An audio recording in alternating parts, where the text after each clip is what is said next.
এক ঐতিহাসিক মুহূর্তের সাক্ষী হতে যাচ্ছে বাংলাদেশ। বুকের তাজা রক্ত দিয়ে তৈরি নতুন বাংলাদেশের নেতা হিসেবে আজ জাতিসংঘে ভাষণ দেবেন doctor Mohammad Yunus. New York সময় সকাল 10:30 থেকে বেলা 11:30টার মধ্যে তার ভাষণ দেবার কথা রয়েছে। সেই হিসেবে বাংলাদেশের জনগণ তার বক্তব্য শুনতে পারবেন রাত 8:30 থেকে 9:30টার মধ্যে। এবারে ৭৯তম সাধারণ অধিবেশনে প্রফেসর ইউনূসকে ঘিরে ব্যাপক উৎসাহ কাজ করছে বিশ্ব নেতাদের মাঝে। জানা গেছে তার ভাষণে গুরুত্ব পাবে ছাত্র জনতার জুলাই বিপ্লব, শহীদদের বীরত্বগাথা গল্পগুলো শুনবেন বিশ্ববাসী।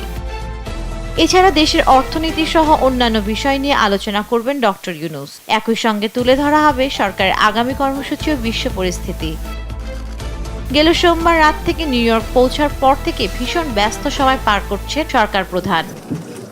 খোদ বাইডেন প্রশাসন ছাড়াও ভারত সহ বিভিন্ন দেশ আর আন্তর্জাতিক ব্যক্তিত্বের পূর্ণ সহযোগিতার আশ্বাস পেয়েছেন প্রফেসর ইউনূস।